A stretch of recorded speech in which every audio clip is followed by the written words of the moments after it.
Ladies and gentlemen, sports fans alike, welcome to another edition of Bill Swerski Sports Talk Chicago, one of the couple, two, three best podcasts around. So sit back, grab yourself a cold one and a Polish sausage, park your keister in the French room, and listen to Bill Swerski Sports Talk Chicago. In Chicago, you know that all sports rock. The Bears, Hawks, Bulls, Cubs, and Sox. Pick your favorite, you can choose, as long as the Packers lose. For everything you need to know, it's Bill Swerski Sports Talk Chicago. Bill Swerski Sports Talk Chicago. Hey everybody, welcome to another edition of Bill Swerski Sports Talk Chicago. This is your hosts Alex and Sean. On this episode, we have got some big Blackhawks stuff to talk about. We've got Cubs talk, we've got White Sox talk, we got Bears talk, but first I'd like to thank our sponsor, the Rockford Ice Hogs. If you're not familiar with the Rockford Ice Hogs, they're the AHL minor league affiliate of the Chicago Blackhawks. What does that mean for you? You get to see the stars of tomorrow today at family-friendly, affordable prices. So make sure you head on over to icehogs.com, get yourself a hat, shirt, jersey, tickets, and more. Tell them Swerski Sports sent you. Alex, I think there's one team we should probably start talking about first. Yeah.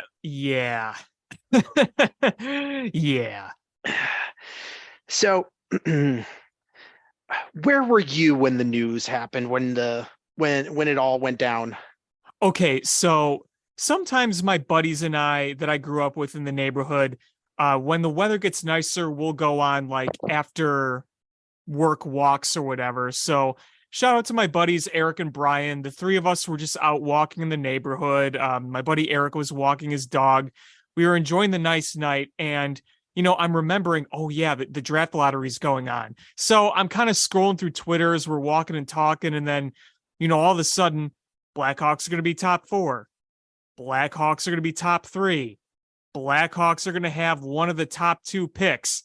And I start, freaking out because here we are in a position to get a top premier pick when we didn't know what our odds were really going to be. I mean, obviously we weren't going to have the worst odds, but we didn't have the best odds either.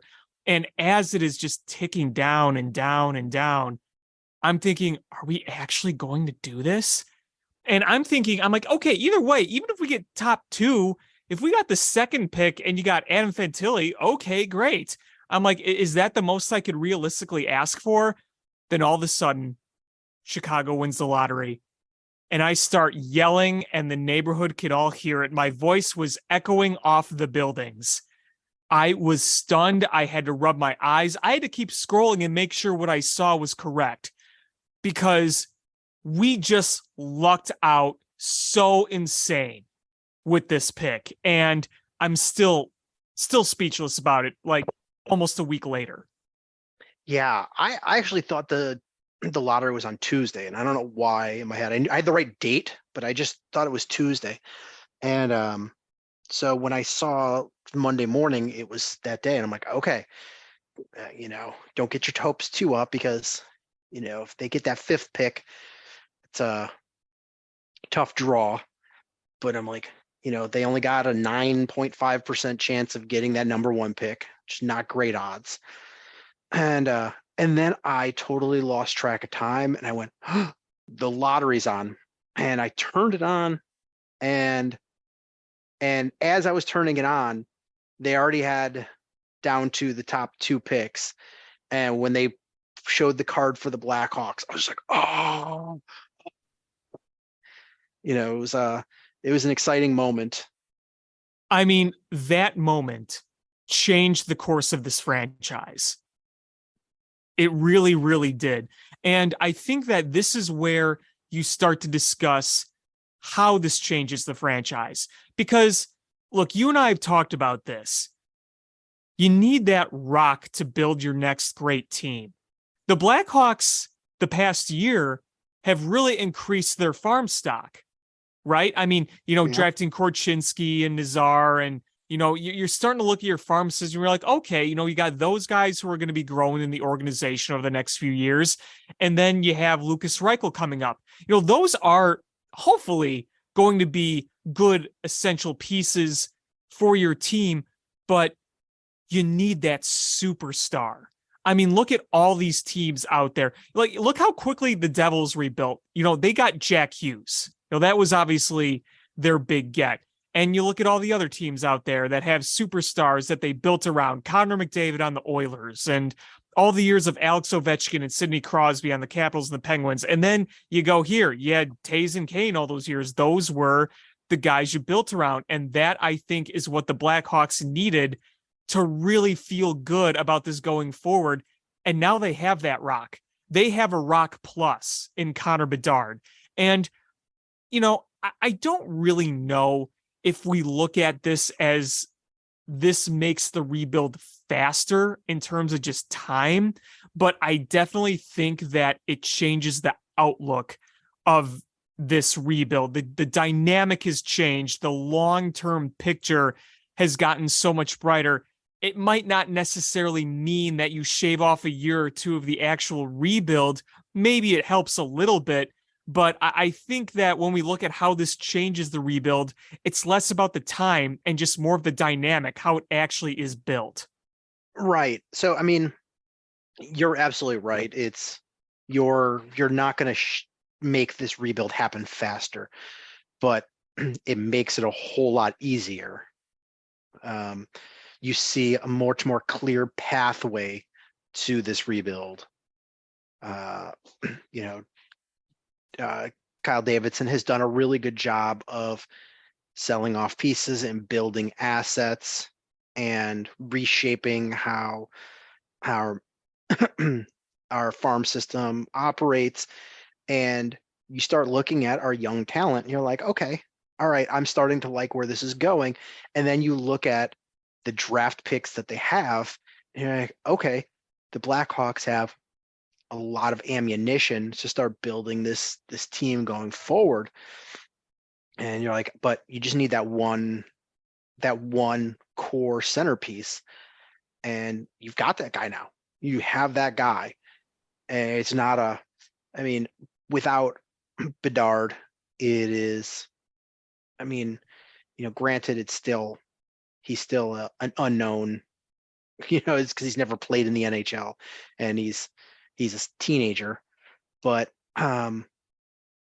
you have high expectations of him doing well, and everybody else is still a question mark that you may have high hopes for, like Korchinski and Nazar and Lucas Reichel. We feel good about those guys, but until they actually come up and do it, we felt good about a lot of other guys in the past with the Blackhawks. Once you get that one anchor, it makes everybody else's job so much easier to step in. The pressure's not on you. You have Right. you have your ace, your guy. Exactly. Now, I don't know if you listened to any of the interview that Kyle Davidson had with Mully and Haw earlier this week. Did you hear any of that? I didn't. I read clips from it, but I missed the actual interview. Well, he said a lot of things that I really liked. And one of the things he brought up is that he's going to kind of stick to his guns here, stick to the plan. Your vision has changed because of landing this generational talent, but the plan is going to remain. You're not going to suddenly go out and say, okay, well, we're just going to try to sign a bunch of guys that contend next year. He's sticking to this plan. And I think that's a good thing. Now, what's also interesting is that he's not ruling out using some of those picks to do other things with. And I think that's good too, is that he's keeping his mind open.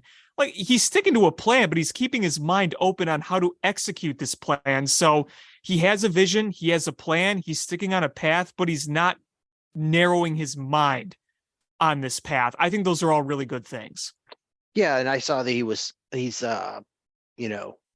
looking to potentially move up in the draft.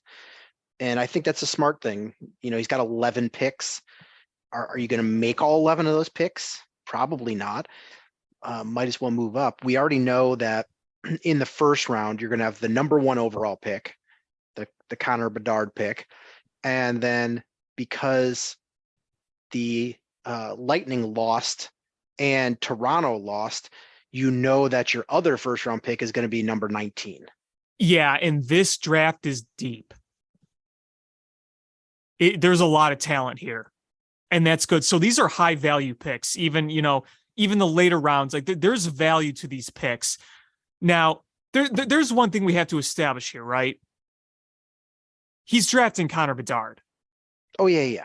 Like Somebody I work with is like, what if they thought about trading him? I was like, that would be stupid. What are you going to give up to get that pick? Nothing, not enough. You don't pass on a guy like that. The real question is, I mean, you're taking Bedard. That's given, whatever the draft is. Yeah. You're taking Bedard.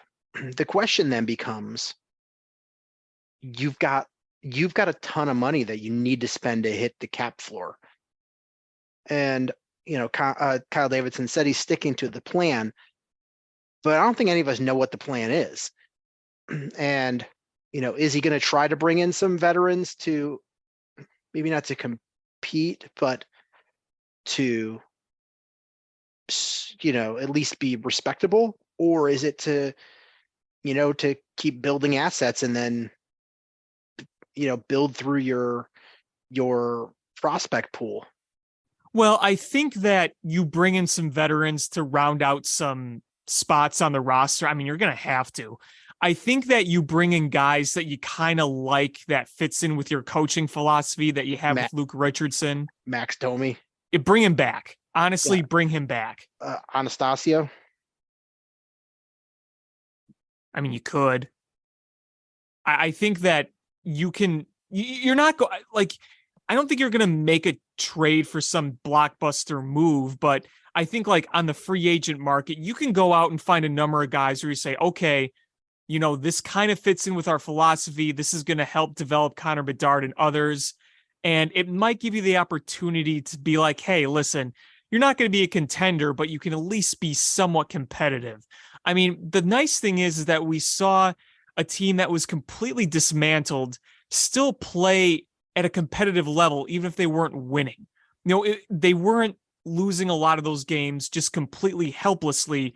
They were losing a lot of those games because of the lack of talent, but you at least saw what Luke Richardson was doing with this team, playing hard, playing smart, and just a system that makes sense. You saw that, but when you have a bunch of AHL guys out there, you're not going to win a lot of games. So if you at least go out and improve your roster, you bring in some more veterans, you can be like, hey, listen, this is a good starting point where we can build a little more respectability. You can help develop Connor Bedard, fill these spots for now, keep developing through your farm system. Maybe you find a guy or two that can be like a piece that could stick around for a few years. I think you're going to see, your decent handful of, 1-year deals, kind of like what we saw last year, but a little more on a competitive edge.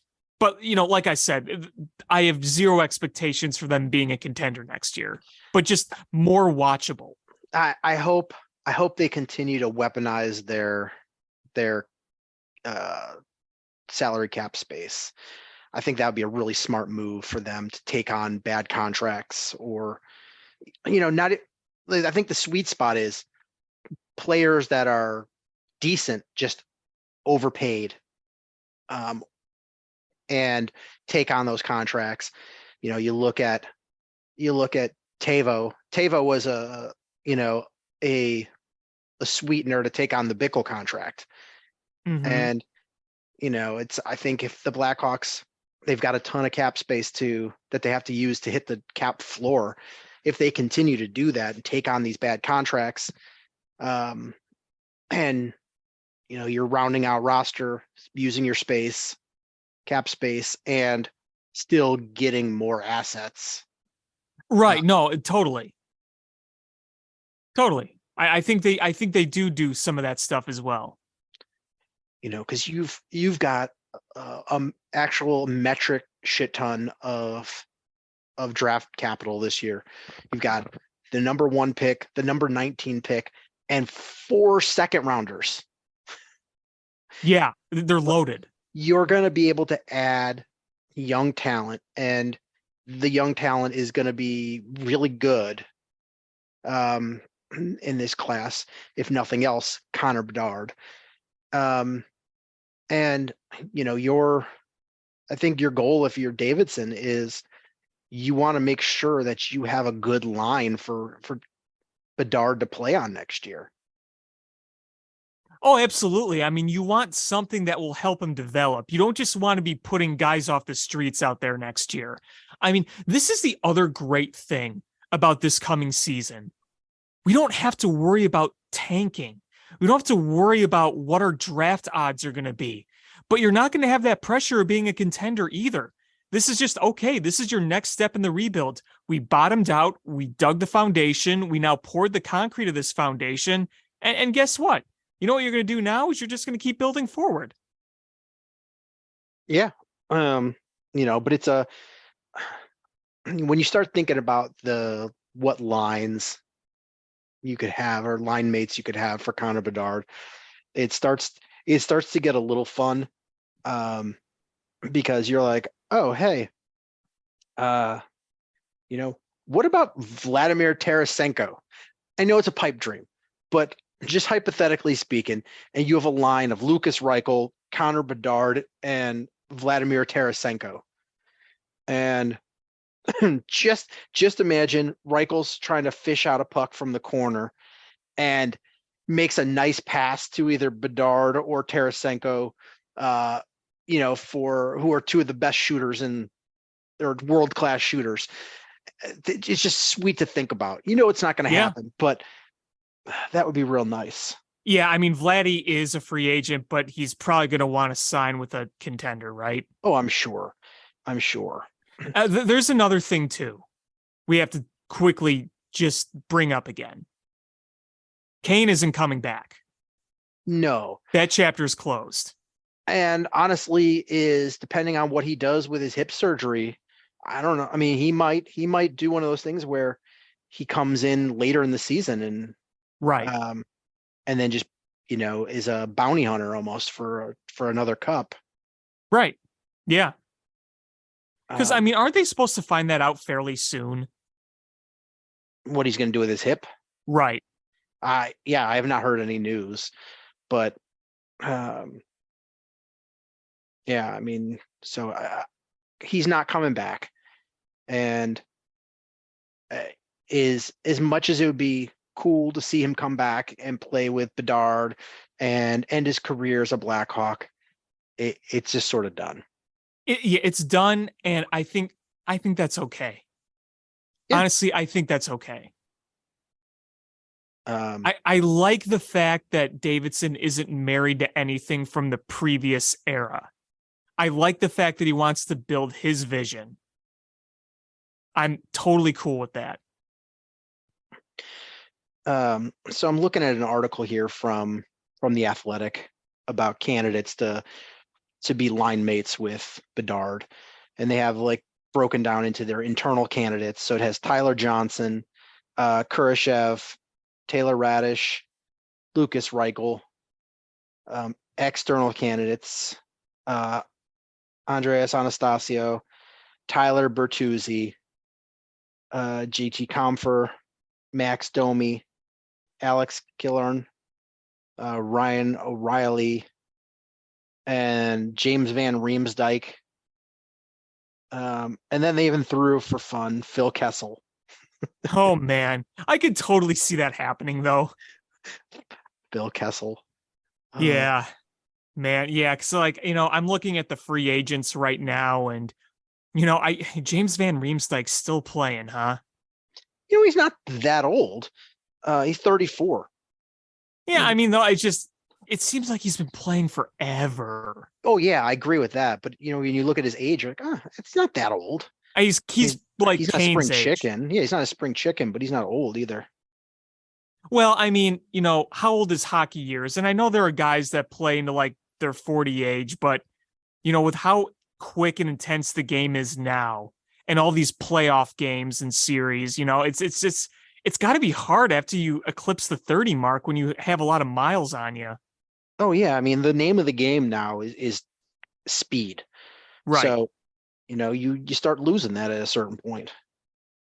Yeah, absolutely. And I mean, you look at what James Van Riemsdyk has done.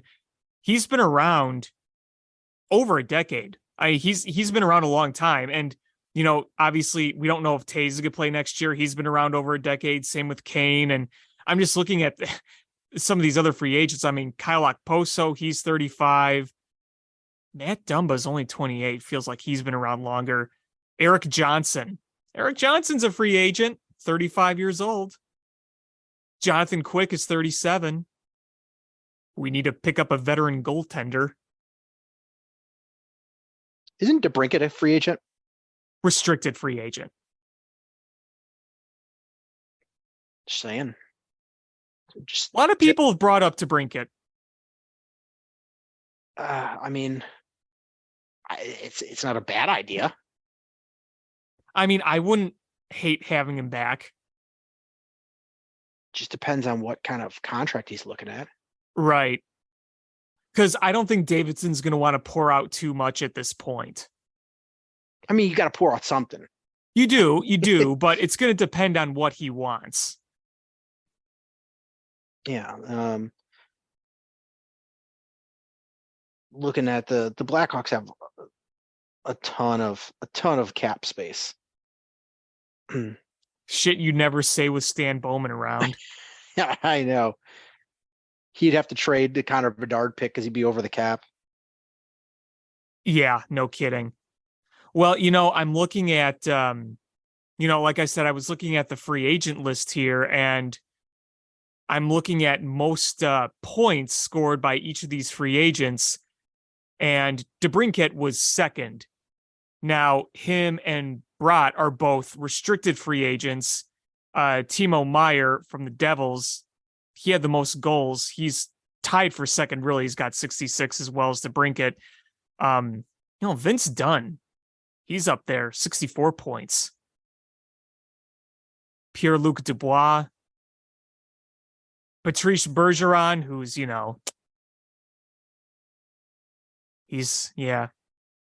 didn't make it out of the first round.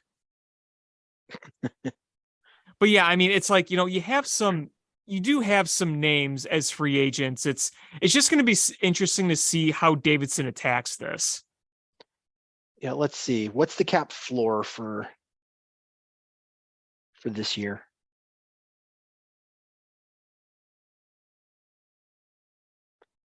For this NHL year. Cap floor. So it looks like the confirmed salary cap for 2022-2023 as expected is 82.5. The payroll range for rebuilding teams' salary cap floor is at 61, while midpoint is 71.7.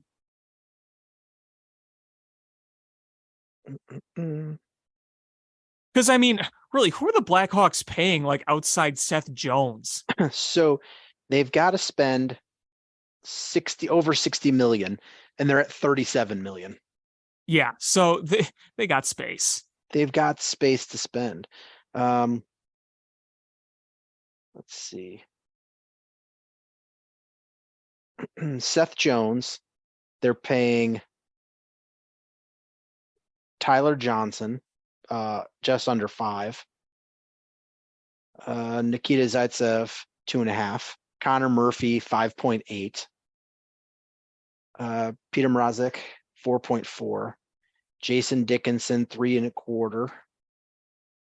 And then everybody else is like around $1 million or less. Yeah,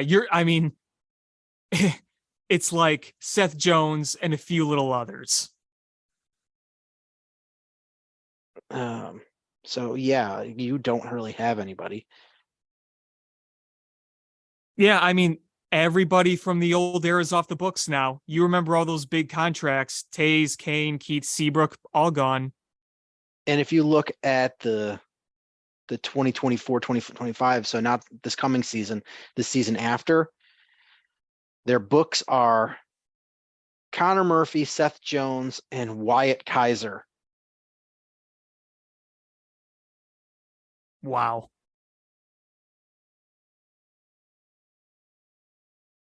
And so they have to spend like $50 million to get to the floor.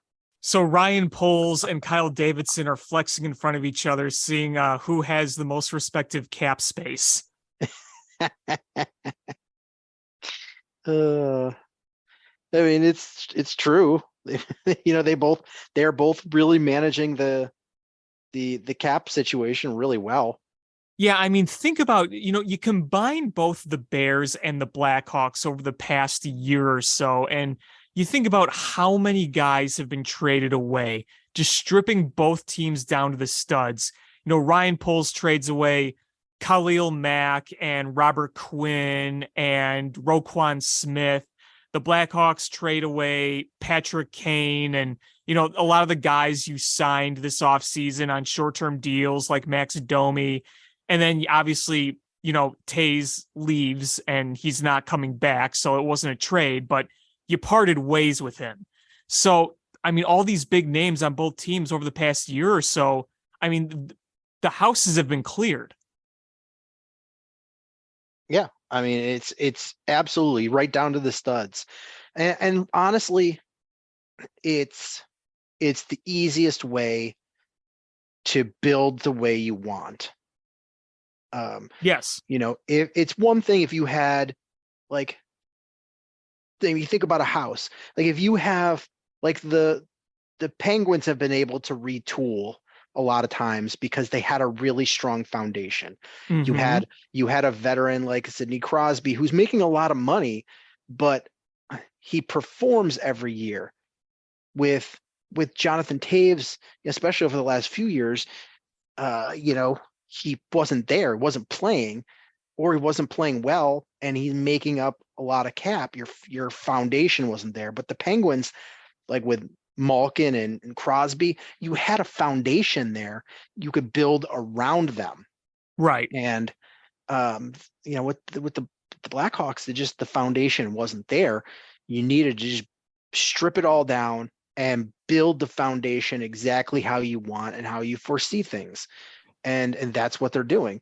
And this was a painful even though the record was bad this year, it wasn't nearly as painful. It was painful, but it wasn't nearly as painful as the last couple of years of the Jeremy Colleton era. Oh no, that was 10 times worse because at least this year, one, you knew what was going on, and two, Kyle Davidson had the team performing, playing well, even if they weren't winning a lot of games. I mean, the Colleton era, it was miserable. Everything was just a muck. And, obviously there was the dark cloud hanging over the organization, which, obviously affected, I think, the mood of everybody, rightfully so. But even just the play itself on the ice was just really bad. And the fact that it was more fun to watch a team full of who are you guys under Luke Richardson. Go back to October 21 when that team got off to a really, really horrid start. You still had Taze and Kane. You had Marc-Andre Fleury in net. You still had Alex DeBrincat. You still had some of those other, depth pieces that you had. You brought in Tyler Johnson. You brought in Seth Jones. You were trying to at least be competitive, and you looked all but competitive. This year, at certain points, you didn't remember who the hell half the guys were, but you at least watched something competitive, because those late Jeremy Colleton days, that wasn't competitive. That wasn't just losing. I mean, that was just helplessness. Big difference. If you sit down and watch the games, it's a big difference. And frankly, I'm still surprised thinking about this last Hawks season and thinking, this isn't nearly as bad as I thought it was going to be. Now, obviously, if you were looking to be good this year and they played at this level, it would have been really, really bad. But considering where our expectations were, I'm like, okay, we're in for like a historically terrible season. And it was far from good, but it's like, man, this is at least watchable at times. This is at least where you see a vision. This is at least a team that plays hard. You can appreciate that stuff. It was better than I thought it was going to be. Yeah, I mean, there wasn't a good team, but they played hard. They played smart, and you knew what they were doing. and made it like the Bears this year were frustrating. You knew what they were doing. It at least, when the offense was started clicking towards the end of the season, you were like, okay, I can watch this. I can see the future. It just makes it a lot easier. But Put this in perspective. Watching the Bears go 3-13 with Justin Fields in this new vision, and watching Luke Richardson coach a bunch of guys from the AHL. They were both more fun than watching the end of the Ryan Pace era and the end of the Stan Bowman era. And those rosters, both at the end of those eras on paper, were better. Right? Yeah. I'm just thinking, so the Bears had the number 1 overall pick. Mm-hmm. And they traded it away, but they had it. Right. The Blackhawks have the number 1 overall pick. They're not going to trade it. They're going to keep it. Right. What if the Bulls also get the number 1 pick?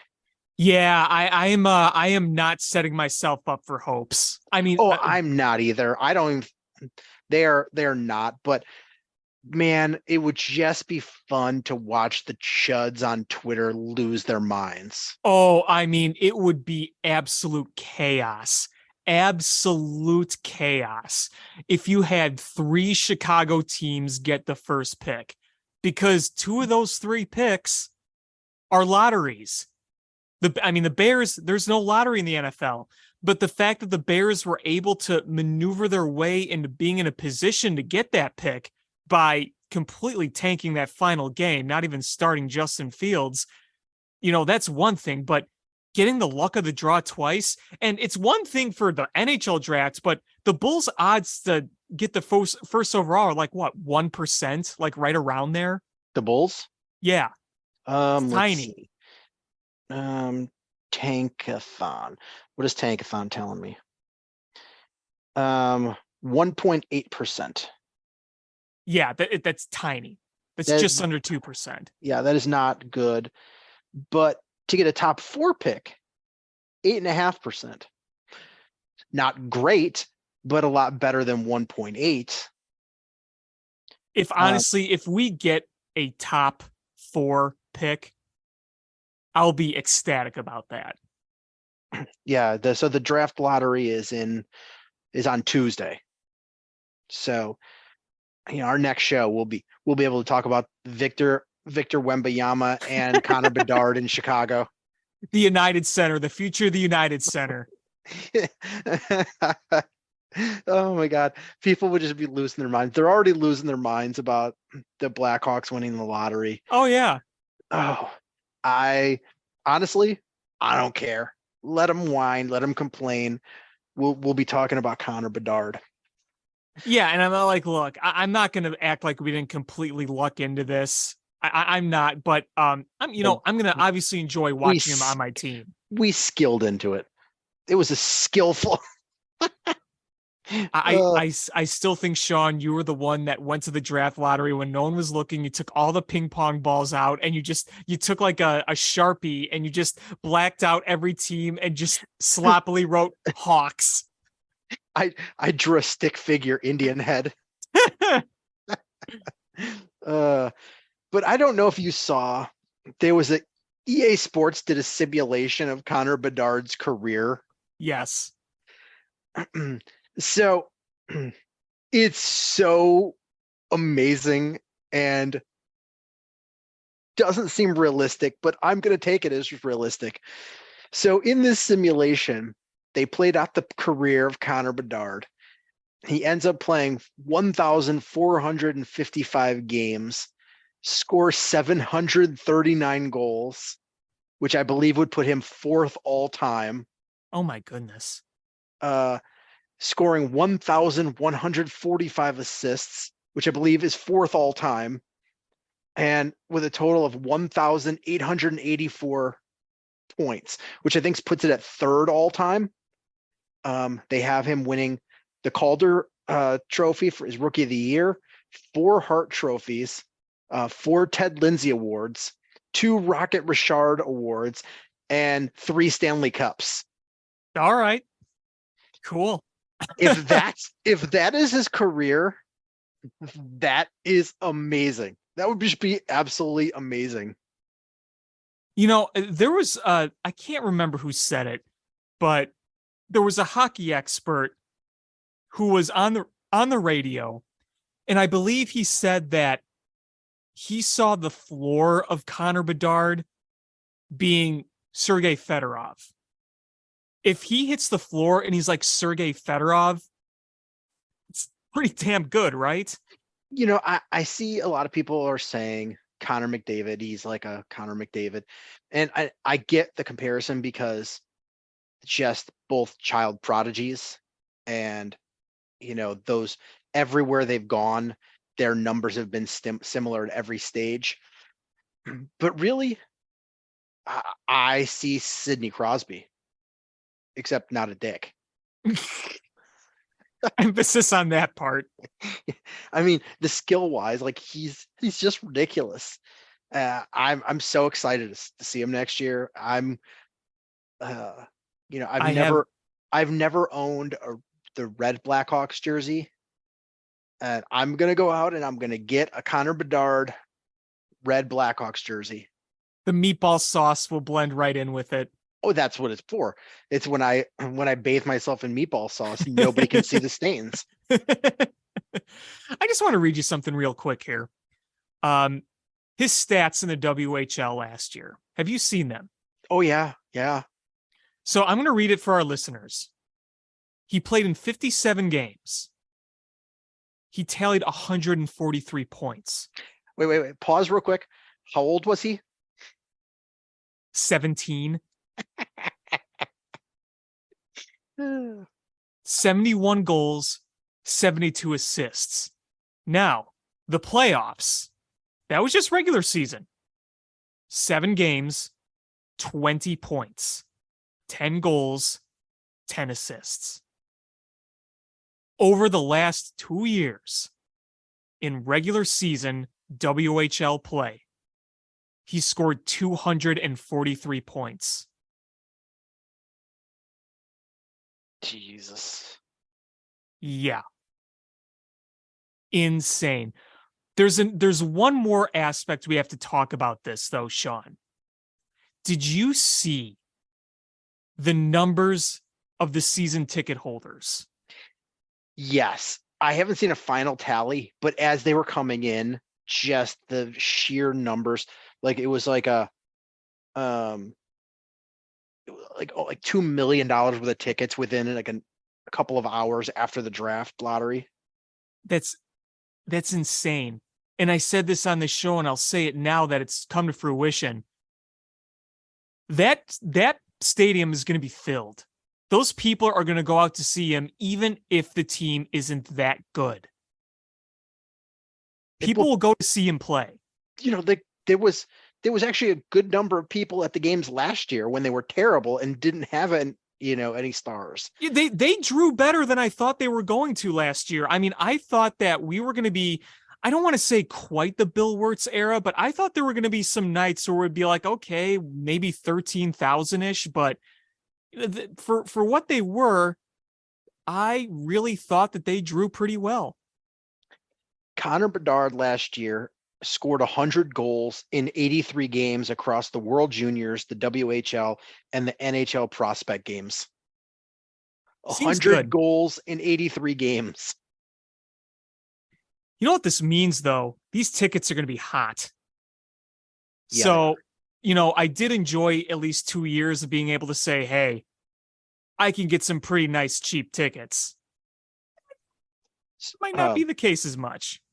What's even funnier, though, about the Blackhawks winning is the Vancouver Canucks were 1 number away from winning the lottery. Wow.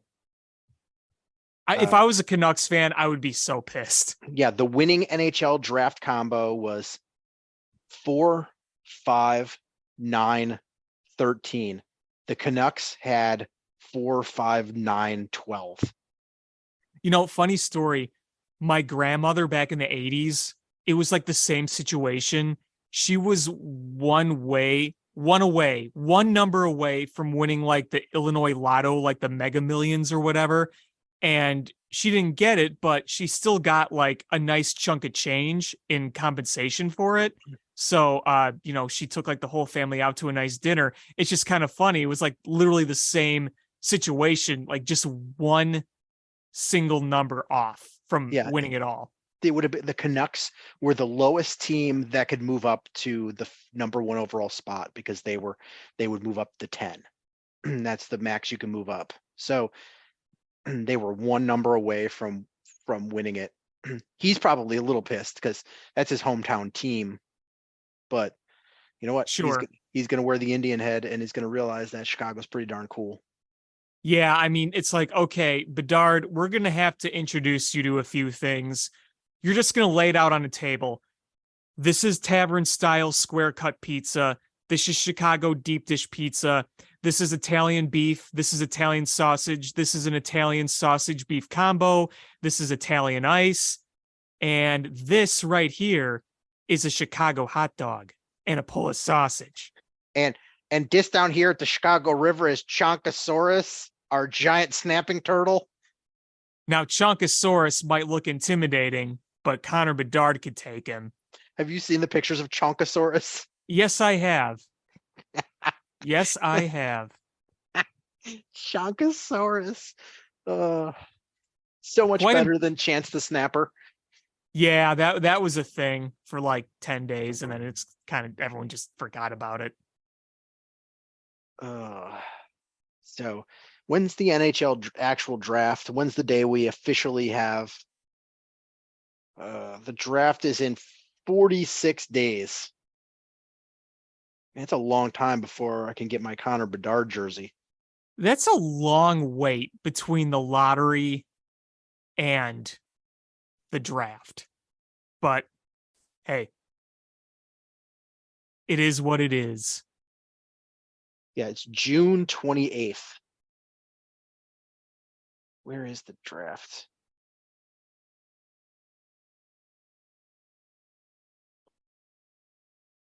The draft is in Nashville.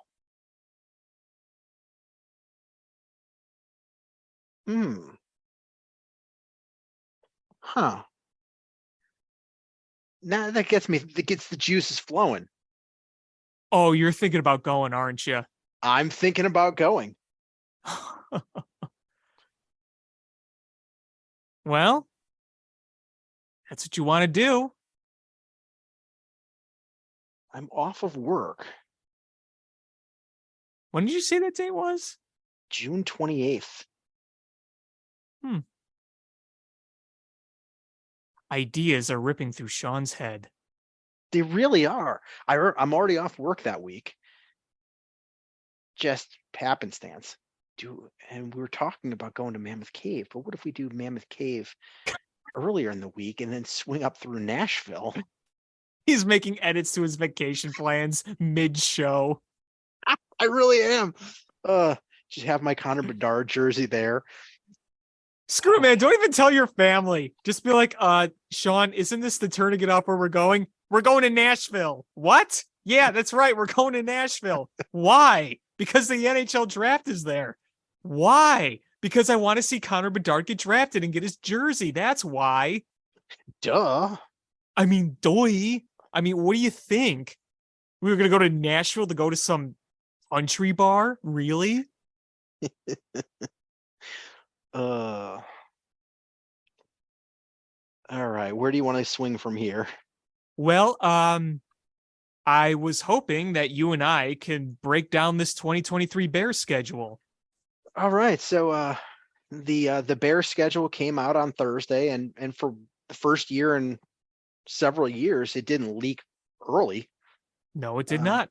We had a couple games leak early because other teams that they were playing schedule got leaked, like the Packers. But they were leaked early. Yeah, they were like the Packers got leaked early, so we knew two games. I think the Washington team leaked early, so we knew that one. But for the most part, we didn't know exactly what was happening, and it's based on the schedule, I think the NHL or the NHL, the NFL might think the Bears have some legs. They've got a Monday night game. They've got a couple Thursday night games. Sunday night game against the Chargers. Yeah, I think the NFL thinks that they might have some legs. And there's two TBDs, the week 18 versus the Packers and the week 15 versus the Browns. There is potential for those to be flexed into primetime spots. Yeah. So the schedule as it is they start week 1 against Green Bay Packers, which I hate.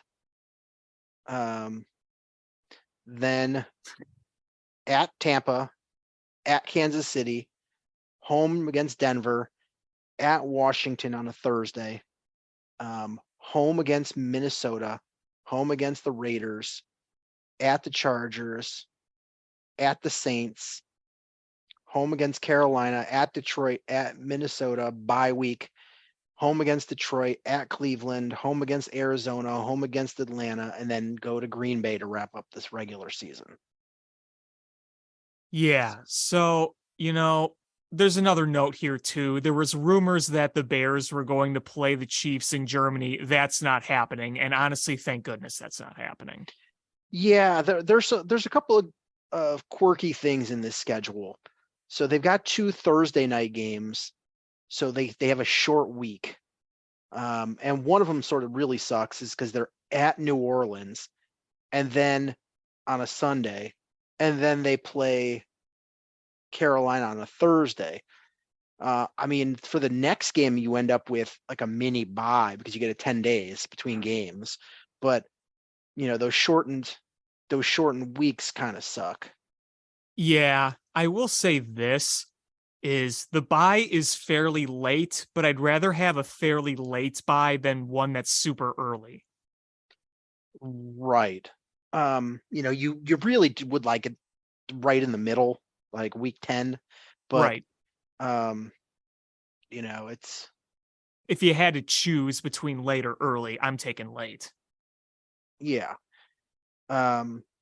So honestly, the schedule is not too bad. So, Sean, this is one of those things where you think about a team on paper, just purely on paper, where their talent is. But when you go into an NFL season, there's always got to be those second evaluations that you do because, NBA, NHL, you play everybody. That never changes. Now in baseball, you play everybody. And in baseball, you play 162 games. It's different every year in the NFL. You don't play everybody. Your opponents are different every year outside your division. And it's also very important to keep in mind where the games are and when they are. So the way you think about a team on paper, and then you look at your schedule, I think it's easy to kind of overestimate on a schedule because in my mind, I'm thinking around 7 wins for the Bears next year, just kind of where they're at right now. But then you look at the schedule and, you obviously don't proclaim any absolute lockdown wins, but look at the opponents. Tampa Bay without Tom Brady, winnable game. At the, versus the Broncos, winnable game. At the Commanders, winnable game. Versus the Raiders at home, winnable game. Versus the Panthers at home, winnable game. Versus the Cardinals at home, winnable game. Versus the Falcons at home, winnable game. You look at a number of these non-division games and you're like, there's a fairly amount of manageable opponents.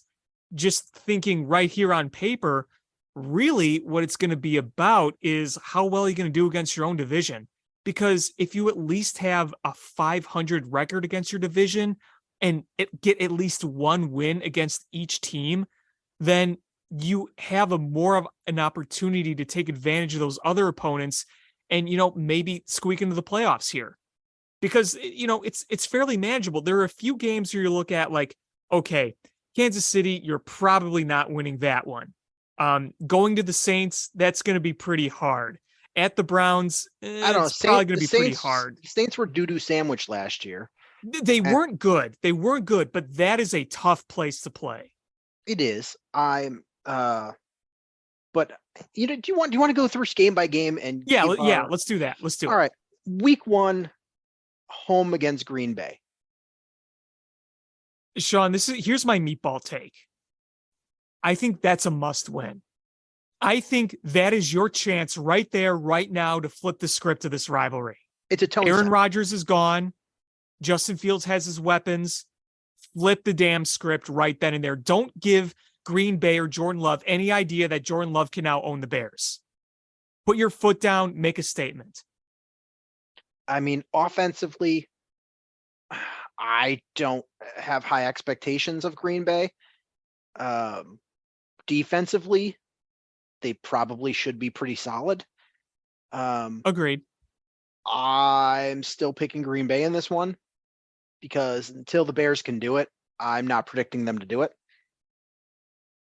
I usually go with you, and I kind of want to go with you there, but I'm going to go optimistic and say the Bears are going to win that one.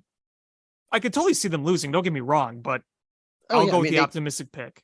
Anything could happen in these games. That's the NFL. And, Right. the one thing with, you look at the schedule now and you're basing this on what they were last year plus what they did on paper. And you just make projections. But, who knows? Like, you could look and be like, oh man, no way they're beating Kansas City. But, what if Patrick Mahomes tears his ACL and is out? Sure. That becomes a really winnable game. Yeah, absolutely. So it's anything happens. So week 2, going to Tampa Bay. I think you win that one. I think you win that one.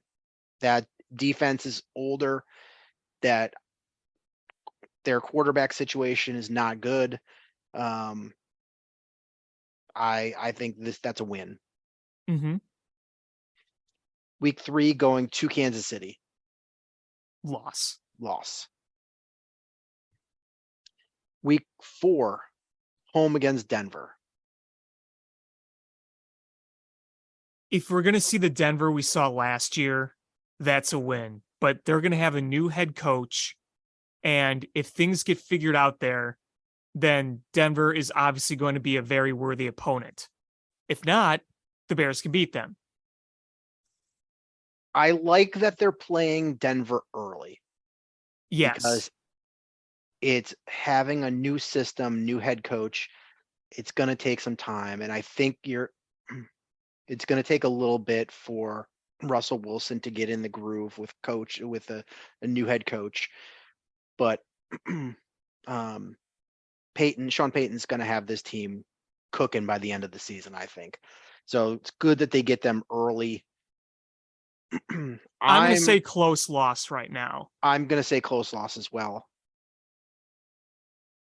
Week 5, going to Washington on a Thursday night. I think they win that one. I think they win that one too. I'm not that impressed by Washington. Neither am I.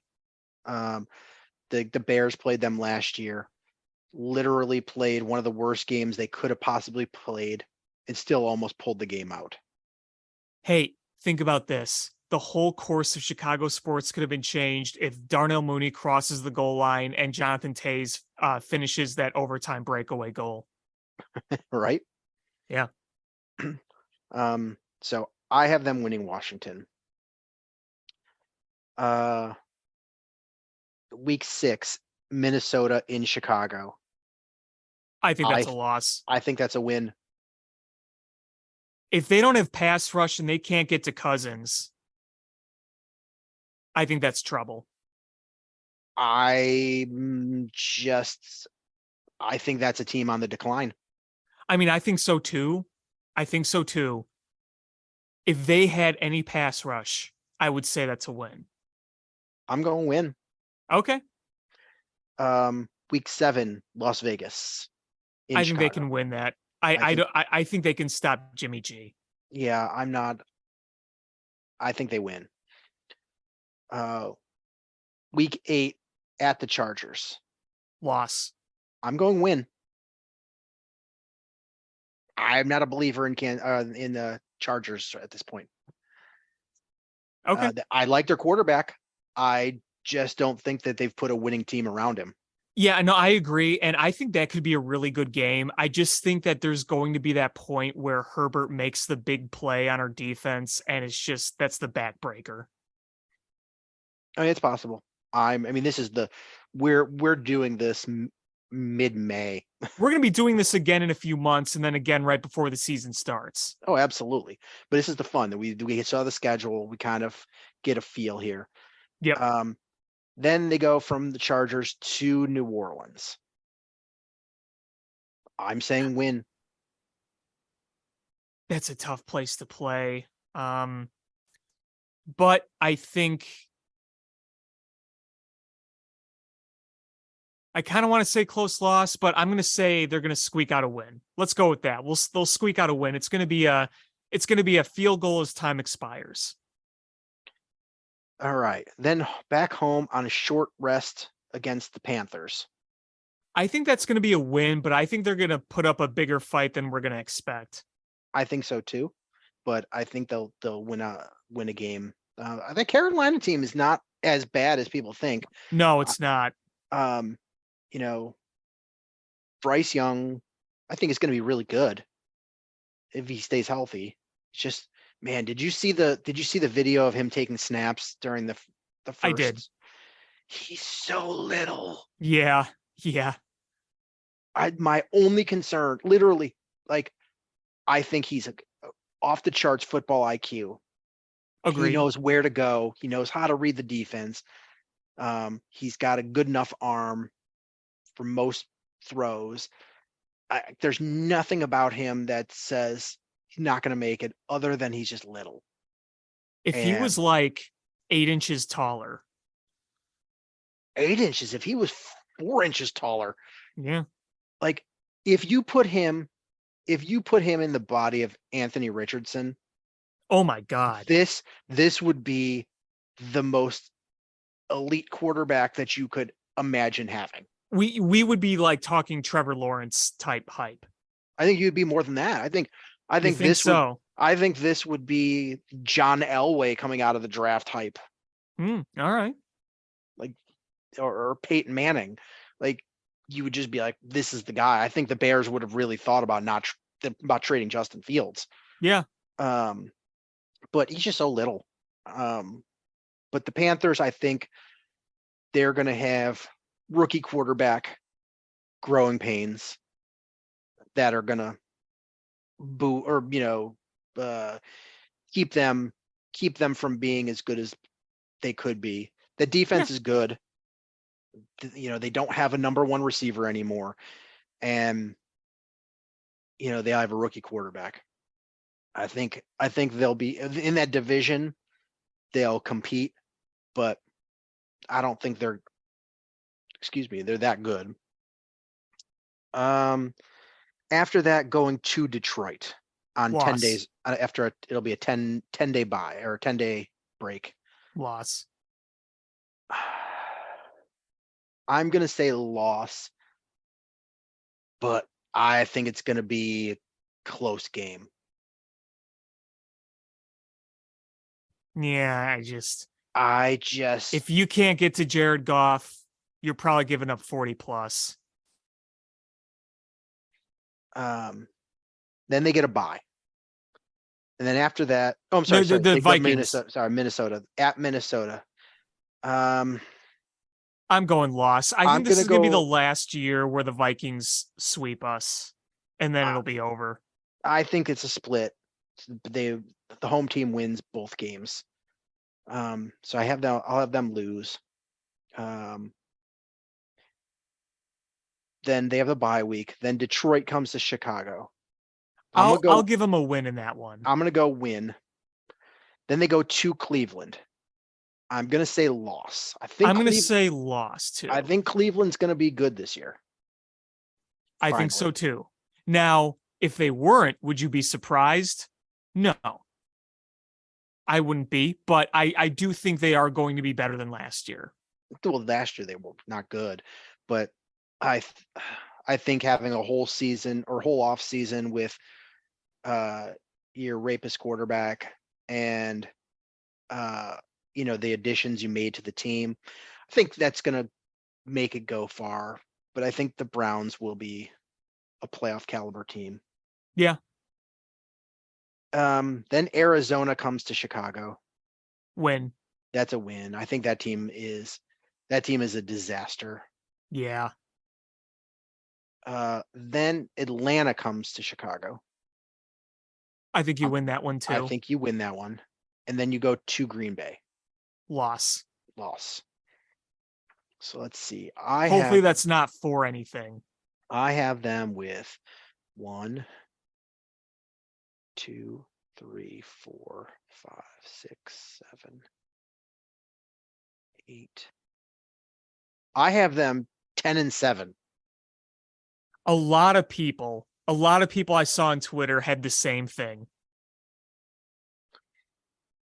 I mean, So, there's a lot of winnable games in here. I mean, There are. Detroit is a good team. I'm not shitting on them, but they don't have an elite quarterback, and it makes it a lot harder because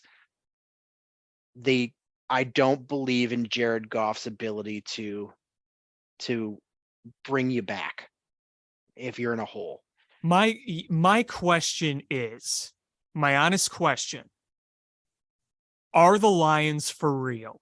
Because I think they are, but is it possible that we see them just completely regress next year? Like, are teams going to figure them out? Now, the advantage the Lions have is a good offensive line. When you have a good offensive line, that makes how you play a lot more efficient. But are they going to be able to do what they did last year? I honestly don't know. What does kind of scare me a little bit about them is not as much their quarterback, but I think their ground game is going to be pretty good. If you have a line, and listen, I told you I like David Montgomery. I think he's a perfectly solid back, but if you have a good system and a line that can block, he's going to do some pretty solid things there. Well, and you drafted a running back in the first round. Yeah. So you have him and your new running back. So if they're going to control the clock against you, and if you can't stop the run, that's big trouble. That is true. That is true. But I mean, yeah, that's the beauty of playing a last place schedule in a division that is completely changing. If Detroit wasn't good, I would say this is a golden opportunity. I just don't think you're better than Detroit yet. Maybe not, but Minnesota is regressing. They are regressing. I'm just not sure if the Bears are ready to beat them because, like I said, my big fear is that if you're not going to get pressure on Kirk Cousins, as good as I think our secondary is going to be, when you got Justin, you throw it to Justin Jefferson and he could do some good things. If you give time in the pocket for Kirk Cousins and he's finding Justin Jefferson, they could put some points on you. The good news is, though, is I think you'll be able to put points on them. With Zadarius Smith is gone, which is a big loss. And Dalvin Cook, the rumors are and not regular fan rumors, but like the beat writers from that write about the Vikings said Dalvin Cook is about to be cut. So which should be another huge loss. There'll be no Dalvin Cook. Their offensive line is okay. I don't. It's not great. It's not bad. And so I think they're a beatable team. I think they are too. Don't get me wrong. I think they are too. I just wish the Bears had more pass rush. I just think you're going to need that in some of these games. Well, you bring up the pass rush, and they brought in another edge rusher, Walker from the Titans, and Ryan Poles has pretty much told us exactly what he plans to do. He did, and he's very transparent, and he just said that he's pretty much going to trade for a veteran pass rusher. So I foresee the Bears bringing in another edge rusher, and that's, you know, with that, I think it gives you a lot better than what they had last year as far as pass rushing. And if the two rookie defensive tackles give you what I think they can give you, then suddenly, you don't have to worry so much about the edge rush because they're collapsing the pocket from the middle and driving the the center backwards. That's a real possibility. Jaron Dexter, I've been watching film, and my biggest knock on him was he just was slow off the snap. But when I hear him talk about, oh yeah, that was what he was asked to do in Florida, and the Bears are going to ask him to do something completely different. They want him to be quick off the ball and just wreak havoc in the center of the offensive line. That I'm like, okay, I watched him do really well. It was just that slow step, and I like the Pickens pick. I think you've got something. I mean, I don't know if you'll see it right off the bat, but I think I'm liking what these guys are going to do. And the Bear staff is basically telling you that, hey, this Javon Dexter could be the Chris Jones that the all-pro defensive lineman that really drives thing. And if that's the case, then it's going to make everything a lot easier for your edge rushers, because it's a lot easier to stop an edge rusher because you can chip them, you can roll protections, roll the play away from them or run directly at them. When you're causing pressure from the center, like from the middle of the offensive line and those defensive tackle spots, it's real hard because, you can double team them, but then that creates one-on-ones elsewhere, and you're really susceptible to a blitz at that point. So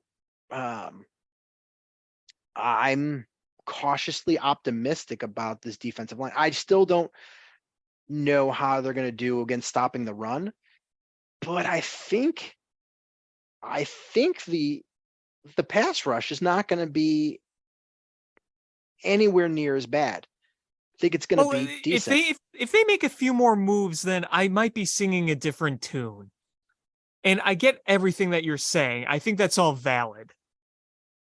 I don't know. It makes me a little nervous. And, maybe that's just because we've been spoiled with elite pass rushing during the Ryan Pace era. One of the few good things that was done well. When you had Khalil Mack and you had Robert Quinn, I mean, obviously it was an elite level. And last year it was the worst in football. You had the fewest sacks in football, and, you've made improvements already. To beat certain quarterbacks and certain teams, it needs to be better than meh. That's just what worries me.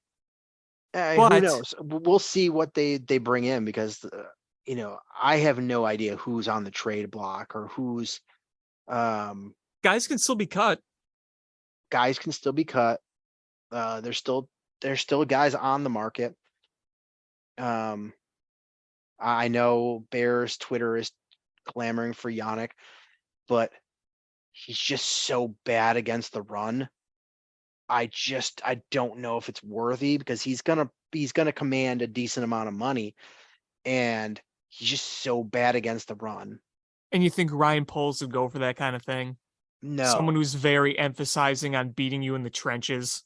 And I don't think, as much as I think Jadeveon Clowney could be good, based on some of the comments that Ryan Poles has made, which were directed about Jalen Carter, where he talked about character matters, and the type of team he has is not ready to take on those character issues. So he's basically saying this is a young team.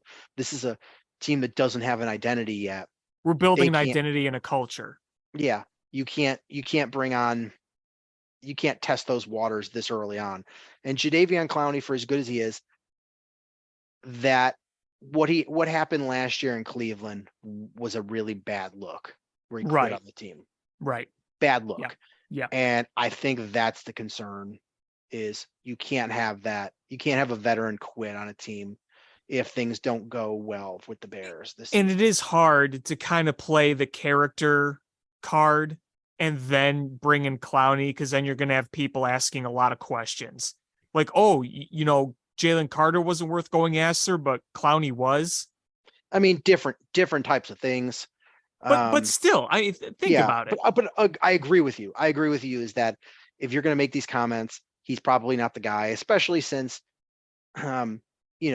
you're not expecting double-digit sacks from him. Right. Granted, he's a very good run defender.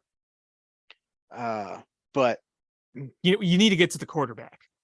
yeah, I mean, I'm still not writing it off, but I would be shocked. Right. And the I fact agree. that the fact that you're considering trading for somebody when he's available and Right. he doesn't count toward anything, like he doesn't count in the at this point in the calculation for compensatory picks. He's just there. You just cost money. And the fact that they haven't brought him in does speak volumes. And so I just don't know who is available for trade at this point.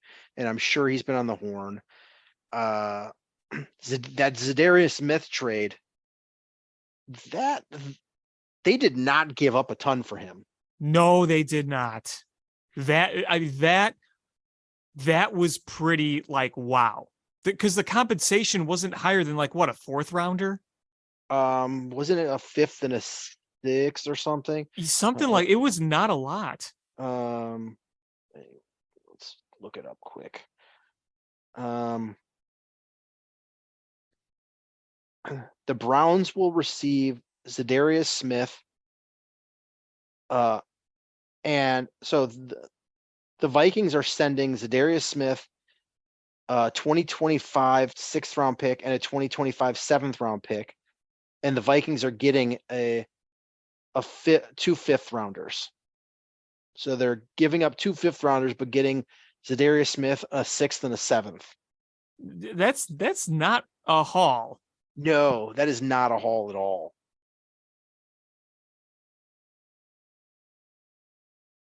Yeah. So that wouldn't have been a bad move for the Bears, but I don't think. And I would normally say the Vikings would not make that move In division. trade in division, but the Vikings' new GM, he's already traded within the division for at the draft and last year, and a favorable draft or a trade to the other team. Like, so who knows? I just don't know who's on the trade market. I have no idea. Yeah, I think we're gonna find some answers pretty soon, honestly. Yeah, I would imagine so. I mean, you would like to have that trade done before the veteran mini camp comes up, and definitely before training camp, but you'd like to wrap this up soon and have that player in your house and, meeting the team and being ready to jump in, because the more time you have in your building and learning your plays and learning your coaching staff and the style of play, that's all better for your team. Right, exactly. And the only other bit of Bears news I have is Phil Emery retired. Yes, he did. I didn't even really know follow his career after the Bears, but yeah. I didn't even know he was still involved in the NFL. So that's funny. When he was fired, when they brought in Ryan Pace? Correct. Because he was fired after the 2014 season. So and then they brought in Pace in 15. So both Pace and Emery worked for the Falcons after that? They together? did. Yep. Yeah. And then Ryan, what did the Falcons do? Get a bunch of former Bears. How funny would that be to work with the guy that you got fired and replaced by, and then you both got fired, and then you worked at the same new place? Well, at least I, Ryan Pace, took the team to the playoffs a few times. But you hired a boner offensive minded coach that can't coach offense, just like me. Better than hiring someone from the Canadian Football League. Yeah, but my Canadian guy still was better than your bald guy. My bald guy won us a division. On the back of your defensive coordinator that you inherited. Doesn't matter, still a division title, biatch. I'm just picturing Ryan Pace calling Phil Emery a biatch.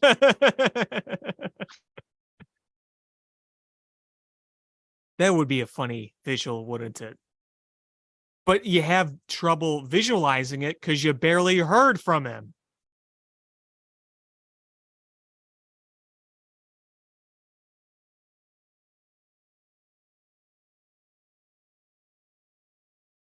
No idea how they're going to look. And the offense, I'm excited to see, because you got some really nice glimpses of what Justin Fields can be. Mm-hmm. But now you're like, okay, we've got a better offensive line and more weapons. Yeah. And another year of experience under his belt, and a full year of experience with Luke Getsy. That, and it's fun. We talk about Justin Fields running. Is if you watched him run, not last year, the year before, is every time he'd run, you'd be like, why is he not picking up big chunks of yards? He's so fast and so big and strong, but he ran so tentatively. Mm-hmm. And even in the beginning of last year, the same thing. It was at one point where it just like, you saw the confidence. You're like, you know what? I can do this. And he ran so much more deliberately, and he outran people instead of, tippy-toeing.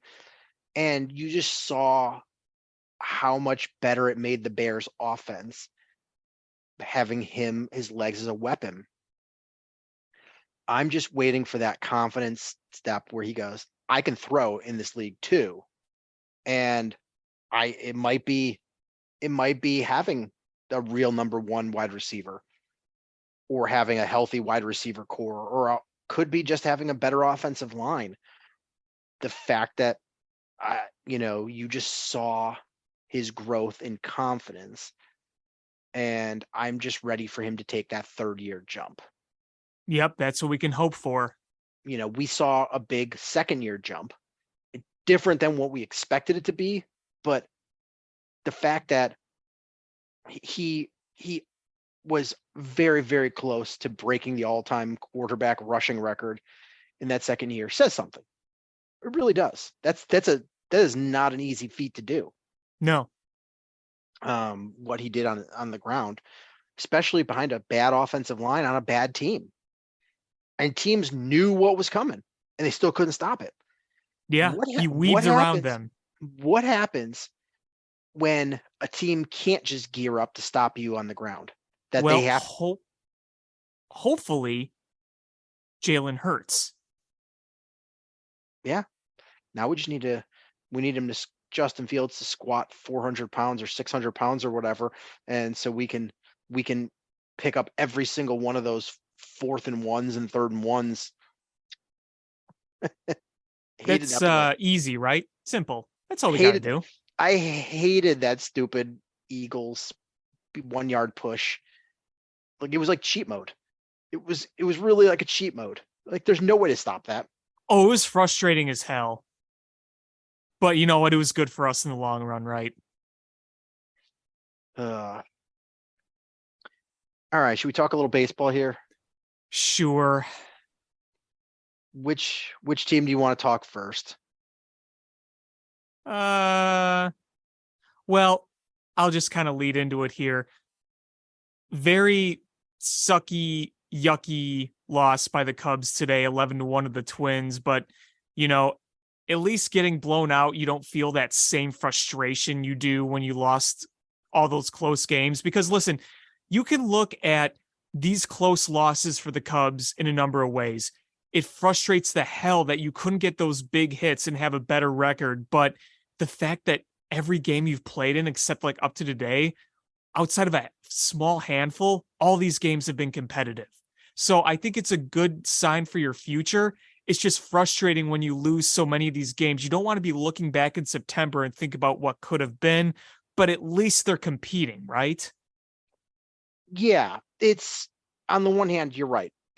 They're being super competitive, especially for a team that just doesn't have a lot of power. Right. They're competitive. This was we bitched about this for the last several years, that so many of the Cubs runs, such a high percentage of the Cubs runs were Homers. based on home runs. And now they're not. They're driving in runs the old fashioned way, getting guys and runners in scoring position and hitting singles, doubles, walking guys home. Like they're manufacturing runs without the home run, and which is good, but at some point you need that power. And I think that's why you sort of have to keep Morel up. He adds a little bit of power to that lineup. That tanky hit on Friday, which was a very good game for the Cubs, that was awesome. That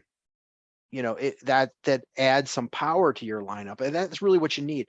Other thing is the bullpen, super spotty. Yeah. And I want to preface this by saying I don't want to put too much blame on this, but David Ross needs to get it fucking together. Well, I think that there's a number of ways you can look at the David Ross needs to get it together thing. I'm more frustrated personally with some of the lineup decisions, which I'll get to in a minute, but that's part of it. What's disappointing is that Fulmer and Boxberger haven't been the guys you had hoped for when you brought them in. Now, Fulmer's been pitching better recently. Boxberger, not so much. I mean, those are supposed to be two of your back guys, and they just aren't playing well. What frustrated me in terms of pitching decisions against the Cardinals, Javier Assad was awesome, but I felt like he pushed him to his limit, and then it all fell apart in the ninth inning. I thought, okay, he pitched like 5 innings, whatever, bring in somebody else. I felt like he tried to push him a little too long. Yeah, it's just, there's some pitching management issues and the lineup issues. It's the lineup and the pinch hitting that drives me nuts. Yeah. And it's just frustrating. And I wonder what Jed's mindset is about the situation. You're not going to make a change mid-year, period. But I wonder if he looks at David Ross as a long-term solution. Honestly, I think he's their yes man. I think he's just, I don't right now, I don't see him going anywhere. And if they finish around 500, he's certainly not going to go anywhere. It would really have to get out of control for that to happen. And I mean, we've left a lot of games on the table.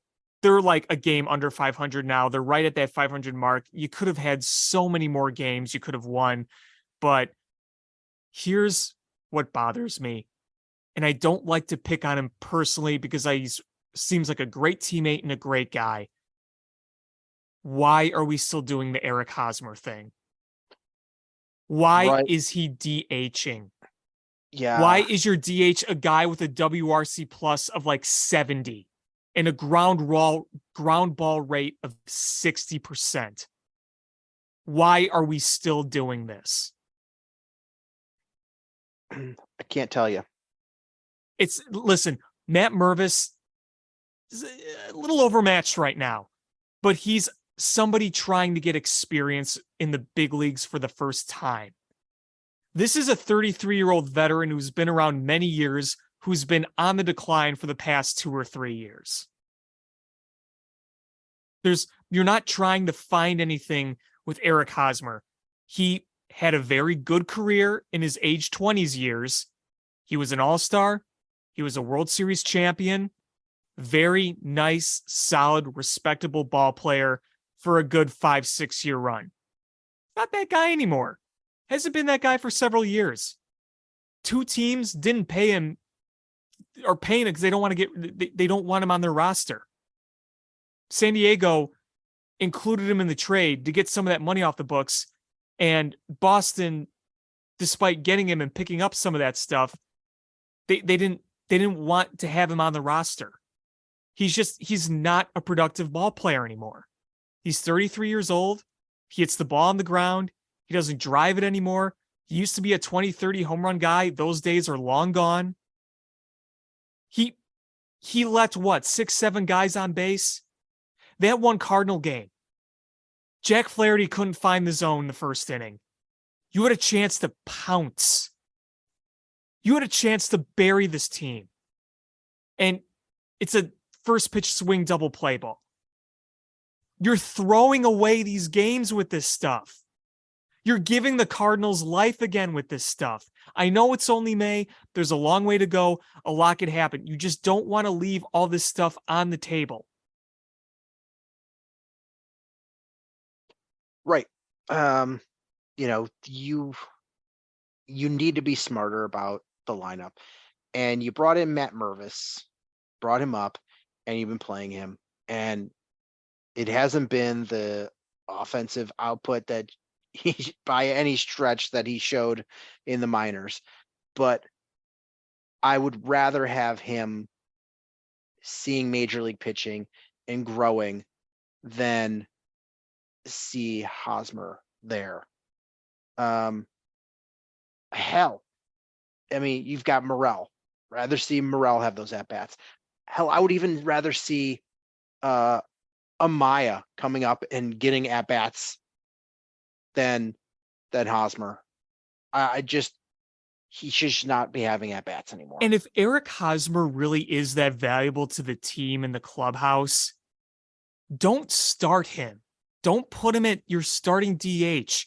If there's a situation where you have 2 in scoring position, nobody out, and you say, okay, Hosmer, we just need you to put the ball in play, then do that.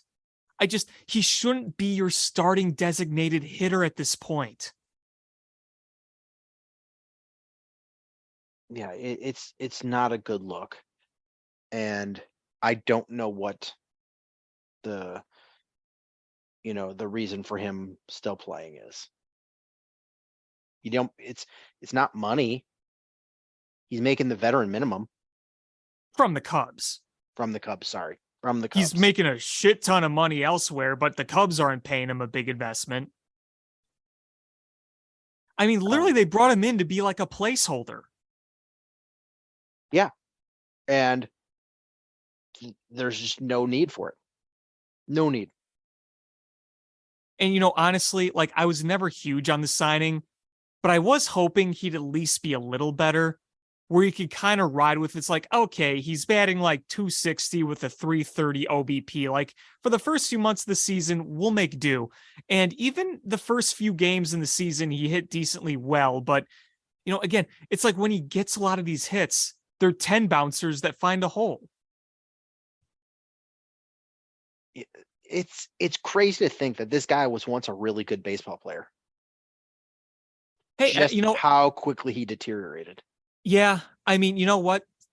What did they say in Moneyball? We can't play the big game anymore. Sometimes we're told at 18, sometimes we're told at 40, but we're all told.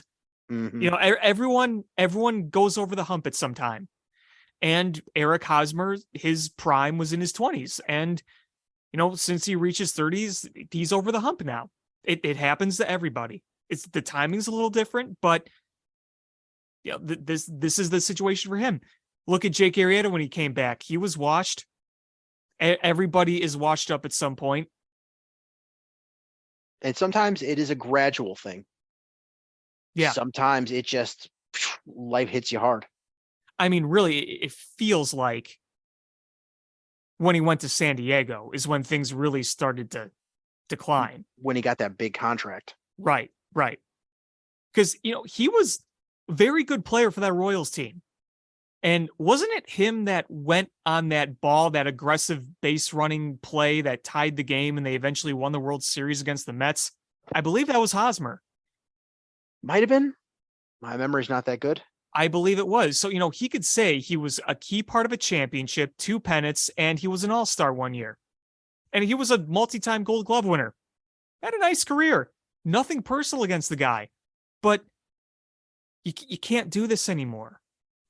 And listen, you can only optimize this team so much because there is a ceiling of this team, and it's probably not more than a few games above 500. Because look, there's growing pains here, clearly. There's big growing pains. Big growing pains. And who else are you going to bring up right now in terms of position players? Owen Casey's killing it. Pete Crow Armstrong's killing it. There's a bunch of prospects killing it, but they're not ready to come up yet. I mean, really, the optimization of this roster is going to be getting better in some areas. You can bring in all the arms. You could bring up arms. You could find arms. Those are easy. But in terms of position players, unless you're making trades, you can look at a few things. I mean, we've picked on Hosmer enough, but you look around. Obviously, Nico being hurt doesn't help. That really stinks. And Dansby Swanson's obviously good overall, but it's good to have those two in there. Patrick Wisdom's very streaky. Seiya Suzuki is very streaky. And even when Seiya's been hitting well, we need to see more power, right? Yes. There's been no power. And maybe part of it's because of that injury. But if he's getting on base and hitting, fine. But we do need a bit more pop. And it's not just on Suzuki. You don't have that power. That's really a big Achilles heel here. It's like I talked about that when you were out last weekend. That's a huge factor for the Cubs. Is they're doing a lot of good things. They just don't have any power.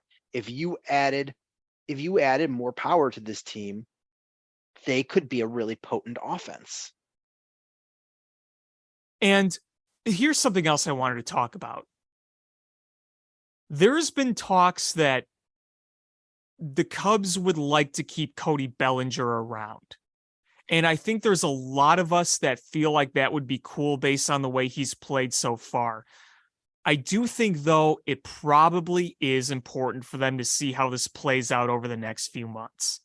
I'm not saying it's going to happen. I'm not saying I think this is going to happen. But what if he does just bottom out again? Yeah, I mean, that's a possibility. But he's not that old. He's not that far removed from an MVP season. No. And he's playing incredibly well. I think you have to consider that, especially, when you start really looking at guys you have in the minors and coming up.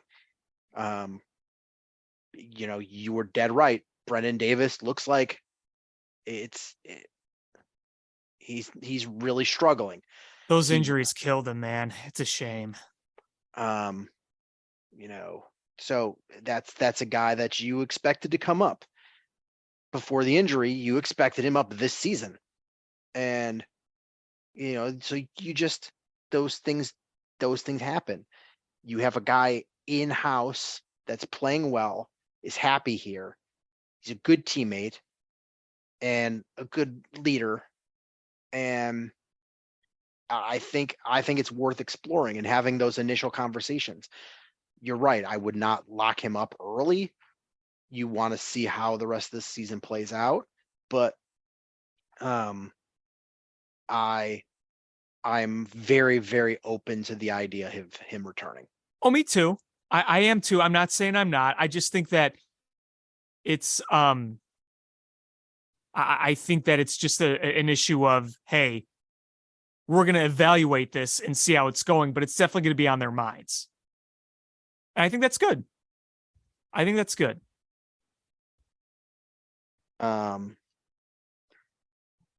And we saw the Cardinals early in the week come to town and take 2 or 3 from the Cubs. And despite Wilson Contreras having a good series, you look at the predicament that the Cardinals are in with Wilson Contreras, and you look at the stats of, oh my God, my watch just hears Wilson Contreras and starts yelling. You look at the situation they're in, and the pitching staff is a whole lot worse for them. And they're like, yeah, we're just going to stop having Wilson Contreras catch.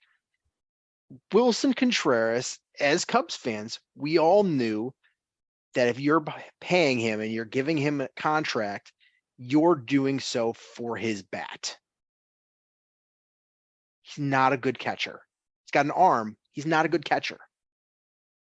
And I think I prefer would I have been opposed to them keeping him and making him the DH? Not at all. But the Yan Gomes catching was the much better decision, and we're seeing so with the progression of the pitching staff. Well, not only are you seeing it on the field, but you're continually hearing it from the players. They talk about it regularly. Justin Steele talked about it the other night. This was the right decision, and I'm glad they made it. I still, the way it all went down with him, I still think there's something else that was going on. Maybe they came to him and told him, hey, we would like to keep you but you would be a DH or a first baseman, and he didn't want that. Right. But, and then that led to kind of I'm not going to say bad blood, but the awkward path that things went down. But he was not the catcher that they wanted to go with, and that was the right call. They were like, well, we'll sacrifice offense. And to be honest with you, Yan Gomes has been really good as a hitter. Yeah, he's hitting over 300. He's got 6 home runs. He returned to the lineup the other day, hit a home run, and kind of sparked this team. It was pretty nice. Yeah. So, I mean, couldn't be happier with the way things are going with Yan Gomes. And, the Cardinals seem that they have buyer's remorse with Wilson Contreras. Yeah, we'll see how that goes forward, though. We never know, but that isn't to say that 2 months into the season of that brand new contract, if that is not an awkward way to start things, to say the least. Definitely awkward. No doubt. That is, you hear some Cardinals writers talk about it, and you're like, listen, I don't know what the Cardinals' expectations were. Did they think that, as much as I don't like him, Yadier Molina was one of the best defensive catchers we've seen in our lifetimes. And Yeah, the man, yeah. Hate to admit it, but yes. Yeah, he was just fantastic at it. And bringing in Wilson Contreras to replace him was just not the right move. Just 2 completely different players. And, I think the Cardinals would have been better suited to bring in a more defensive minded catcher to ease that transition from Yadier Molina to where you're going in the future. And I think they just were like, they saw the bat of Wilson Contreras and the fact that they could snake a beloved Cub player. And I don't think they thought it out as well as they could have. And not saying, I'm not saying it's a disaster as much as they're portraying it, but they're paying a lot of money for a DH. They are. They are.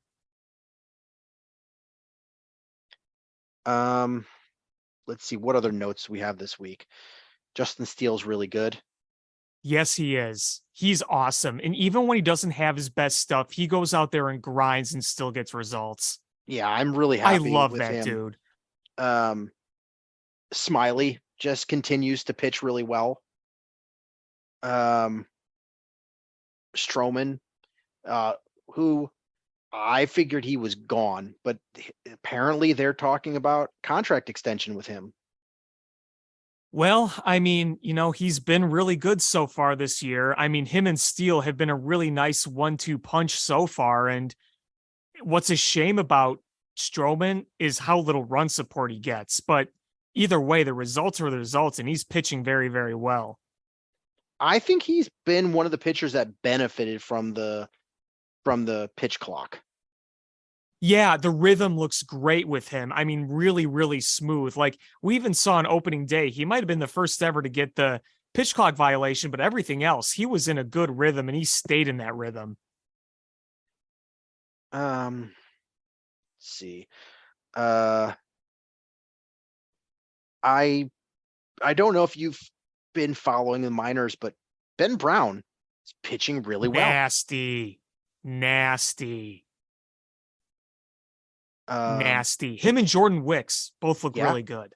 Really good. Ryan Jensen has been moved to a reliever role, which I'm fine with. And I think the fact that there's so much pitching prospect in, between prospects and young players on this team, I think the well is pretty full. So being able to make that move early it's kind of a benefit there. But yeah, I just, there's some good things going on. Miguel Amaya, a cup of coffee, but he got promoted to the AAA. He got a promotion in his demotion. I liked what I saw of Miguel Amaya. What I really liked about Miguel Amaya was how well the pitchers seemed to work with him. That energy he brought, he was somebody we were very high on, and injuries took a big toll for a number of seasons. And I honestly, I was almost ready to write him off. And now I would venture to say that the Cubs organization had that in their mind too. Mm-hmm. But it's now looking like Miguel Amaya could be the future of the Cubs catching, foreseeable future. That's not such a bad thing to have your guy in-house. No, it's not. I mean, if the fact that those two were working together, you look at what Steele was doing with Miguel Amaya. I mean, no walks, command looked great, communication looked there. That's big. The fact that you can establish that right off the bat, that's big. Yeah, I'm happy. I'm very happy. I'm happy for him. I'm happy for the Cubs. This was good. And even though he got sent back down when Yan Gomes came back, Kind of knew it was coming either way. yeah, and it's a tough situation because I've heard people say, well, why not get rid of Tucker Barnhart? And I don't disagree, but Miguel Amaya is young. He needs those at bats. He needs to be playing, and they're not going to be that quick to cut a veteran catcher. That's just the reality of it. Yeah, truth. And you're not benching Yan Gomes, and God, no. so you've got to give him playing time. They moved him up to AAA. He's gonna be playing with Iowa. And the reality is if Yan Gomes goes down again, they'll probably bring Amaya up to play regularly. And it's good for him to continue to get at bats. Yeah, absolutely. I like where things are going with this organization. Yeah, as a whole, I mean, there's been a lot of frustrating moments over the past few weeks, but at least you could look at the long-term picture and you could see some promising things. And here's the thing about the frustration, and I agree with you. There's been quite a few frustrating things, but it's I thought about it, and a lot of the frustration is based on newfound expectations of this team. Which is true. Is you look at it and you were like, early on, you were like, okay, they're going to be better than last year, but didn't have a lot of hope about this team. But you saw what they're capable of doing. The starting pitching is pretty darn good. They've got a number of guys up and down the order that can hit, get on base and get hits. You just identified, hey, where they need bullpen help and they need more power. Those are their weaknesses. But other than that, it's a pretty good team. The chemistry is really good. You like a lot of things about this team, and you get a much better feel now when they're playing a few weeks into the season than you did on paper going into the season.